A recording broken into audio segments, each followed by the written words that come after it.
And we're pleased now, once again, to go face-to-face with the four-time All-Star headed to New Orleans this weekend for the game. And, John, it's great to see you. Congratulations so far on a terrific season. Why do you think you're having a career year? I think just having an opportunity to have surgery this summer to get my knees healthy, but just having an opportunity to really work on my game a lot throughout the summer and throughout the season. And without my great 14 other teammates and my great coaching staff, I wouldn't be able to have this type of season. So without those guys, I wouldn't be the player I am. Well, speaking of your coaching staff, you met Scott Brooks for the first time as your new head coach, and you were actually in a hospital bed in Cleveland after your double knee surgery in the offseason. What do you remember about that first visit? That's unusual. It was shocking to me for him to be one of the first people to come see me after having surgery. And right away, he just started picking my brain about basketball. I'm sitting there like I'm drugged up off medicine right now. Like, I can't really understand the function. But it was just great for him to be there, me to talk to him and just understand the game, from him being a point guard also in his game and also being a great coach. Nice as he's quizzing you, right, when you're under pain meds and anesthesia. And I know you were recovering there in Cleveland, and it's right there in the midst of the Cavs' historic playoff run. What was it like to be there during that time? I didn't want to go to no games. Right before the day before my surgery, I went to a game. But other than that, I was just sitting in the hospital bed, going to do rehab every day for like 2 weeks, and then I had the opportunity to get out of there. But I was there listening to the crowds, watching the games in the hospital bed, so it was pretty exciting. You know, and you were working closely with the Wizards' new physical therapist, Jesse Phillips, and I know he challenged you to lose 15 pounds before he could. What happened?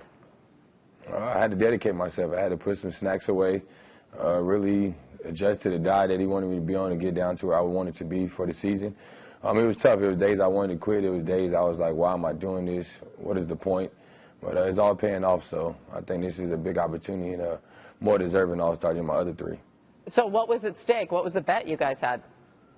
We had to do 150 push-ups if you ain't lose 15 pounds. I had to get to 215. He had to get to 200. I had the opportunity to win the bet, so he owed me 150 push-ups. Oh, there you go. It's a nice payoff. Also healthy this season, of course, is your backcourt mate, Bradley Beal. He's averaging career high, 22 points a game. So we have Kevin Love. Now he's injured. There's an all-star spot opened up. So if you could call Commissioner Silver and make a case for your mate to be on the all-star team, what would you tell him? I'd tell him it's an opportunity. I feel like Brad should be the guy. You're talking about the next best player and the opportunity to take Kevin Love's all-star places. Bradley Beal having a heck of a year, had 3 40-point games, having a career year shooting the ball, but he's also doing other things on the floor that's helping our team, of creating for guys and being a lockdown defender. Without him being out there, I can't be the player I am, so it'd be great to have him join me, and hopefully he'd get the nod from Adam Silver. I had a great time with you guys last year, and at the time we were sitting together a little over a year ago, I guess, and you guys said, listen, we're the best backcourt in the NBA. We believe that. I mean, where do you put yourselves this season as a tandem? I put ourselves at the best. You know what I mean? I told everybody when we're healthy, we're a tough tandem to deal with, and that's what I feel. I never say anybody's better than us. We're both having career years this year. You know, we give a lot of credit to our 13 other teammates and Coach Brooks and his coaching staff for putting us in position to excel. And Monday night, you beat Brooks' former team, the Thunder, by 22 points. I know they were coming off that emotional game on Saturday night, KD's return. But you guys really took it to them. You had 15 points and 14 assists. What is it that makes the Wizards dangerous? I think just make it tougher because we have 5 guys in the starting lineup that's averaging double figures. Our bench has been playing well for us lately. And we just moving the ball. We don't care who's getting the shots. Any given night, anybody can lead us in scoring.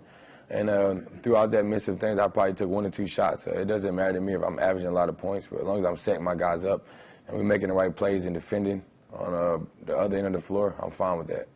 And you played the game of the season so far. I mean, that was incredible. The Monday night after the Super Bowl, I know it was an overtime loss to the Cavs. LeBron banks in that 3 with 0.3 seconds left to force the OT. But you absolutely went toe-to-toe with the defending champs. What did you learn about your team that night? We have a lot of heart. We don't care who we play on the other end of the floor or who's on that floor. We feel like those guys put on their pants and shoes the same way we do. And we can go out there and compete. I think we did a great job of that.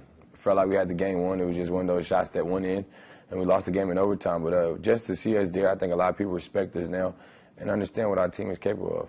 Last week, Charles Barkley and Shaq on TNT, they called you the best point guard in the Eastern Conference. But talking about the league as a whole, where would you rank yourself among the best point guards?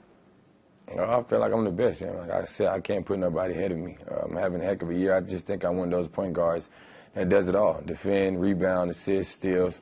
Does everything to try to help his team win, and I think that's where I put myself. I mean, 34 double-doubles this season you have. That's more than all of the other East All-Star guards combined. But why at times don't you get as much national recognition as others at your position? I think now because a lot of point guards are scoring point guards now. I can score the ball, but I do other things to help my team win. It's going to be nice when you're not scoring the ball, but you have to still be into the game and try to do things to help your team win.